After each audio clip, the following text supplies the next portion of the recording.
It's Ivy Slater, and you're listening to Her Success Story podcast, a show where gutsy businesswomen share their success journey.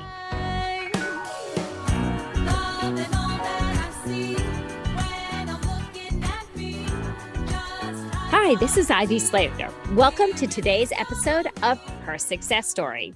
Today, I have a pleasure to introduce you to somebody a little different joining the show, a businesswoman who's taken a different path.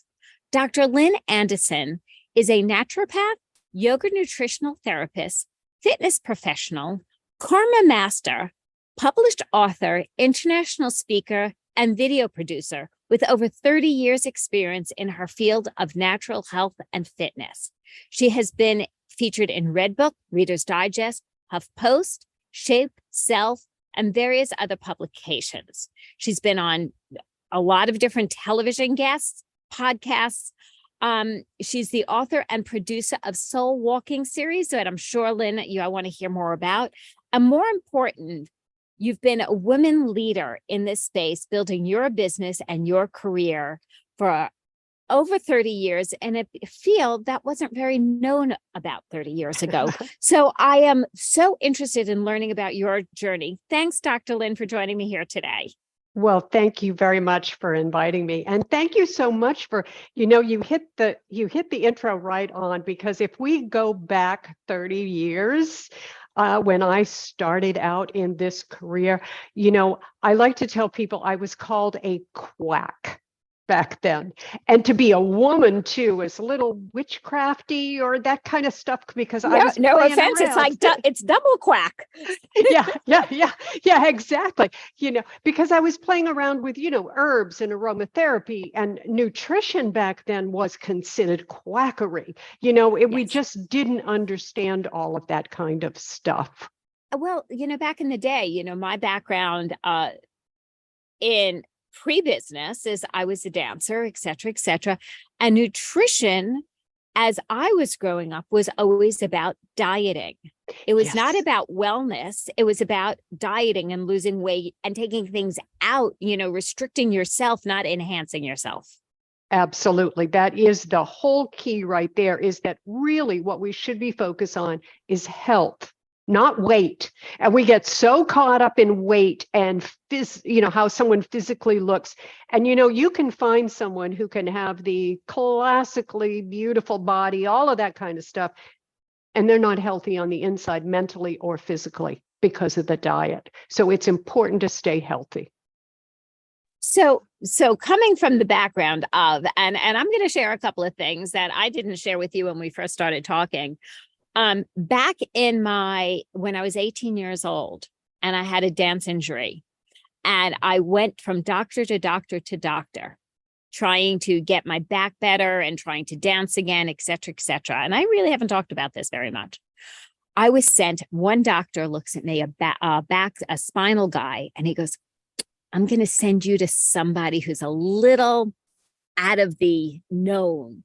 And I was 18. It was myself and my mother, and they sent me to an osteopath. Wow. And this is, a long time ago, to date myself, but it was, so 30 years ago, when you look at more of the natural areas of medicine, it was not discussed. It was not known. Forget the business. You could, I don't know how you made a penny. Yeah. Well, it was very, well, how I made a penny was I went out and I hustled.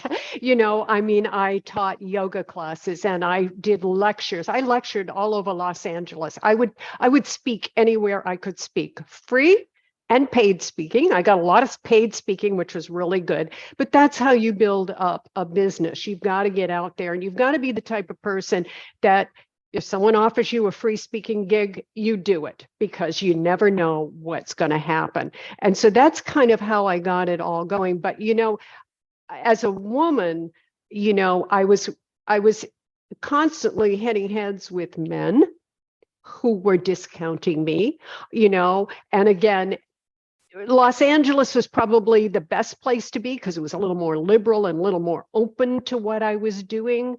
But it was very difficult in those days. But I was very fortunate that I had some wonderful mentors and I had some wonderful clients that came to me, and then they would refer people, and that's kind of how it all got going. So share a little bit of your background. How did you get into this? Because it was so ahead of the curve at that time. Yeah. Well, that's kind of the story of my life. I always like ahead of I always say, I'm timing and I'm always ahead of everything, But what happened was I went back to school as a single mother. I had two children and I had no money. I was broke. I didn't, I didn't know the word no. I didn't know, well, how can you go to college with two kids and support them? I didn't know that. I just said, I'm going to do it. So I did it. But at the end of the road, when I graduated with my undergraduate, I was completely exhausted and burnt out. I had a collapse because I had been going like, as they say, the expression "a bat out of hell" for Yep. three years. And when I collapsed, there was a physical and mental and soulful collapse. And as I went into that place, I knew that I needed to rebuild my life back up. And it made me go back to my beginnings where I grew up on. I grew up on a little island off the coast of Maine. And on that island, we didn't have a doctor. And so we had folk medicine and we ate organic before organic was even a word. Because as I tell people, to go to the grocery store was once a month. It wasn't once a week. It wasn't once a day. Once a month, my mother would go. So we would eat a lot of the fish and the stuff that was available on the island. And through that, and through things that my grandmother had taught me about the natural world, I began to gravitate back to that. And as I gravitated back to that, I began to open up to follow the path that I followed. So, that's so interesting because back in the day, right, 30 years ago, there was no such thing as eating natural versus processed. I mean, things like that were not the go-to conversations. Mm-hmm. That's what they had. Whatever was presented is what you ate, and wherever you lived is what was presented and what you ate. If you lived in Middle America and you ate more farm food, right, because you were brought up that way, or lived off an island where it lent to a certain way of just natural, healthier. Mm-hmm. Absolutely. Well, I like to tell people that, my mother always made homemade cookies for kids. We'd come home, we'd have milk and cookies. And I remember the first time I had the bite of a store-bought cookie, and it had a very funny aftertaste in my mouth. And I can remember that as a child going, oh, I don't like this because it didn't taste right. Because when my mother cooked things, everything was a natural ingredient that she put in it. And your taste buds develop as a child. What you feed a child, they develop those kind of habits and those taste buds. So as far as, you went on to expand. So you had this collapse after college and you started going back to, now in LA, were you able to source more homegrown, more fresh off the water? Like, what did you do and how did this end up becoming a business? Mm-hmm. Well, in Los Angeles, one of the wonderful things we have in Los Angeles is we have farmers markets everywhere.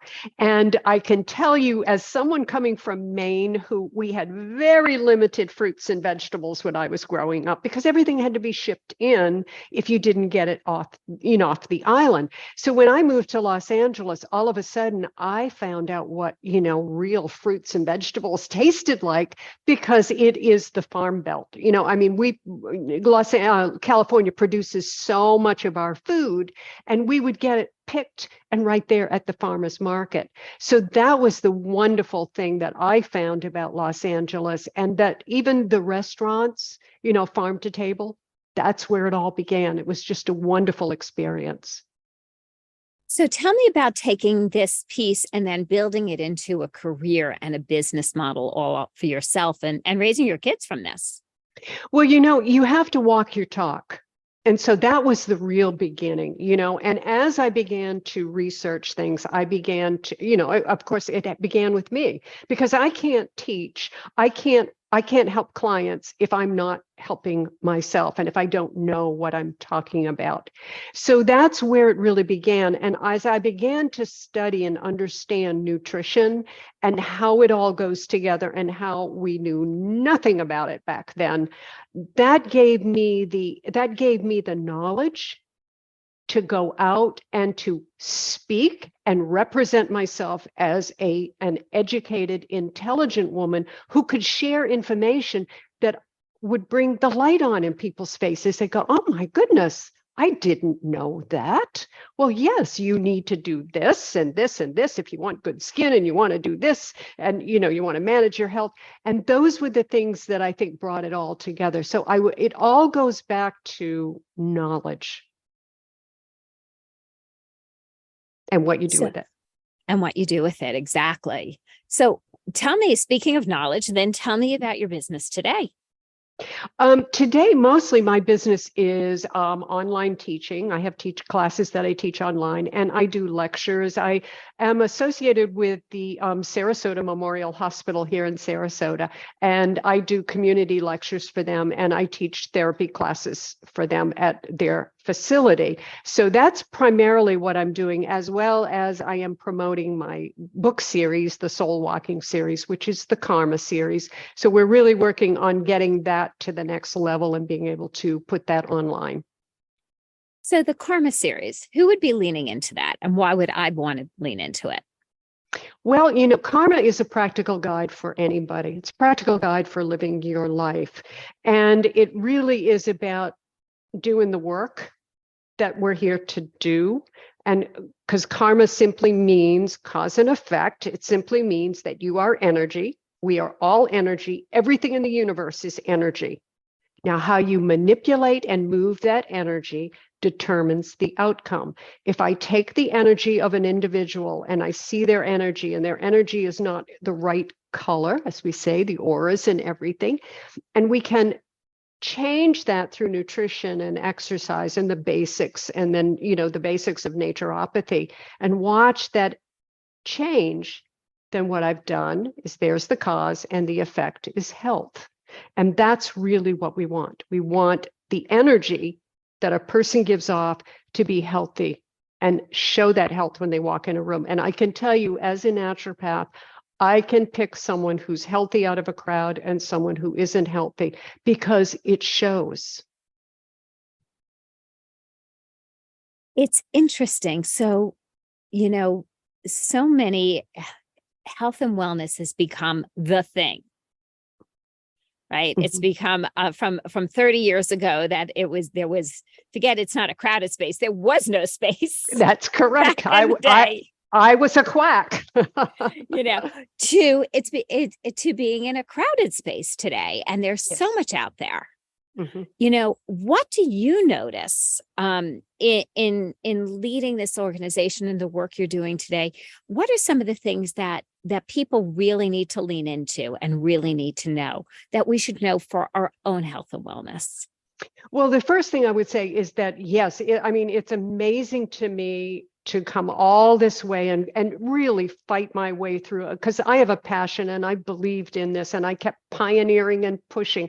And then to be to a point where the stuff I said is totally out there now. It's totally acceptable. Aromatherapy and herbology and all that stuff that was considered, weird is out there. Is norm. Who knew? It's the norm. But what I say to people is there's so much misinformation out there.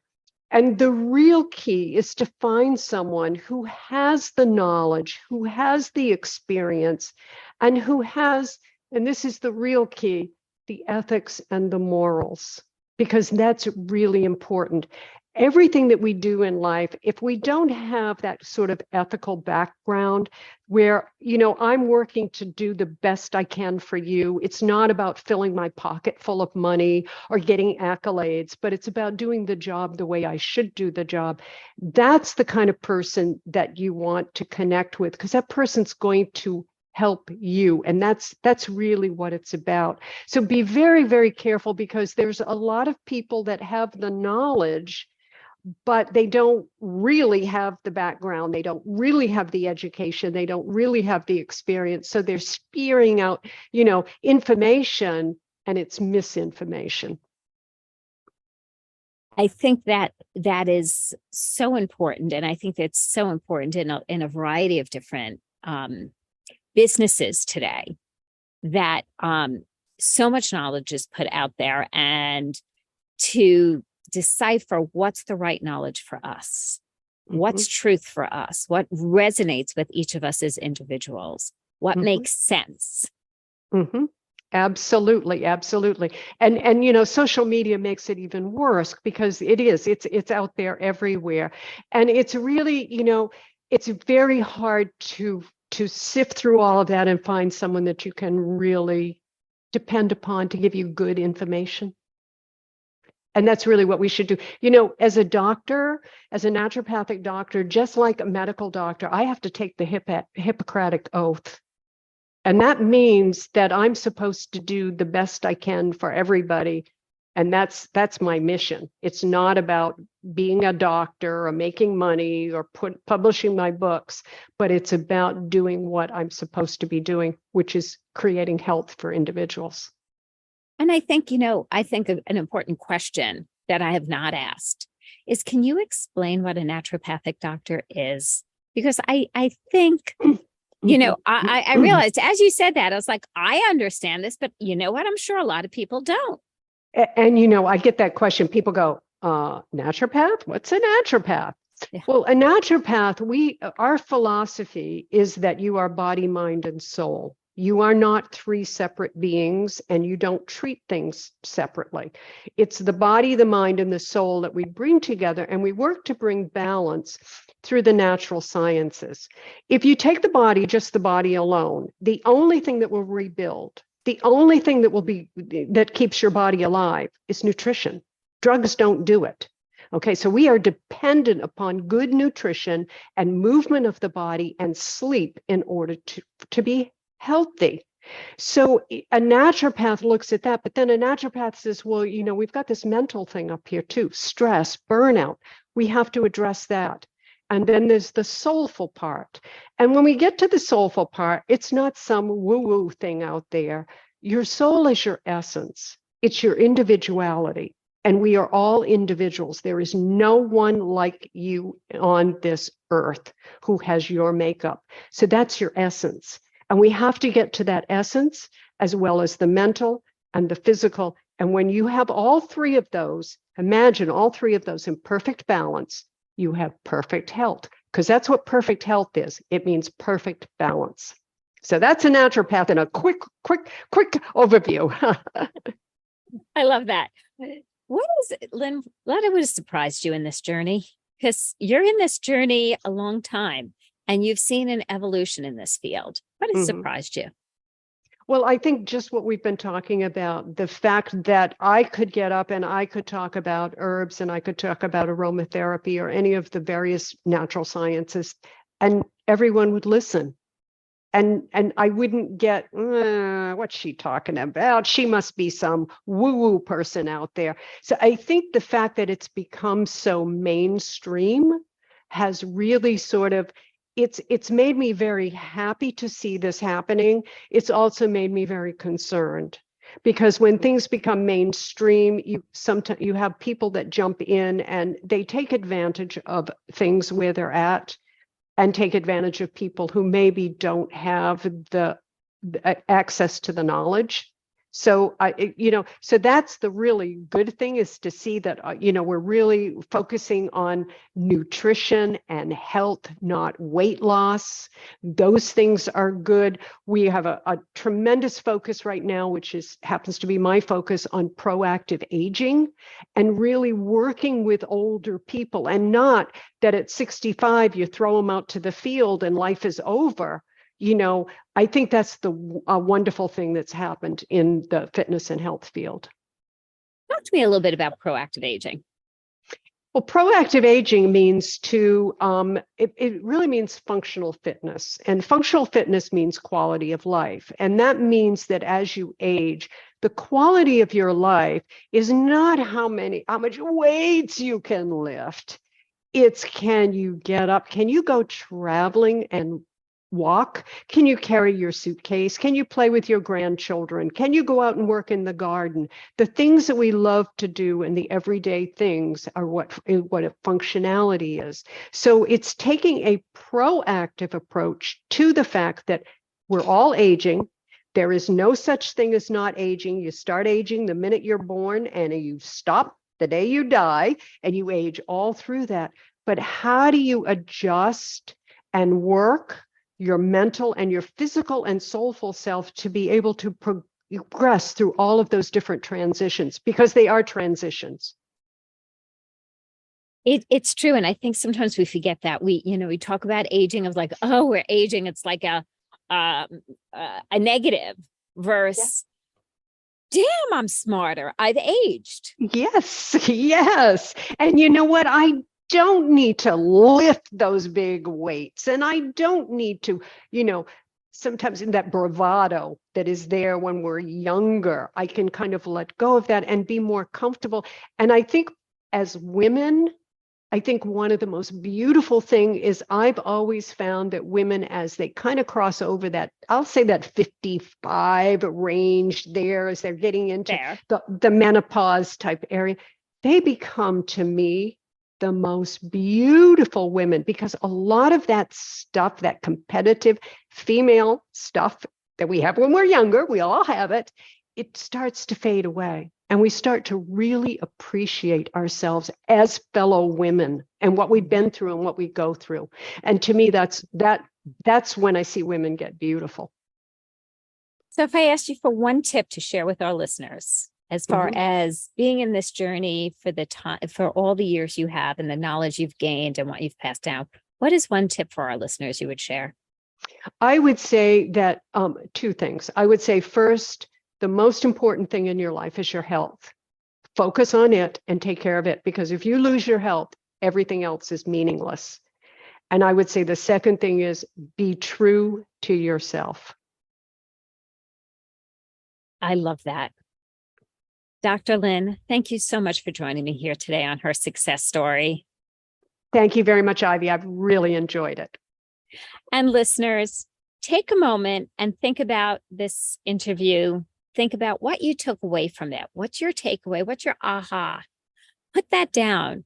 Lynn just said, focus on your health. What is one thing you can do?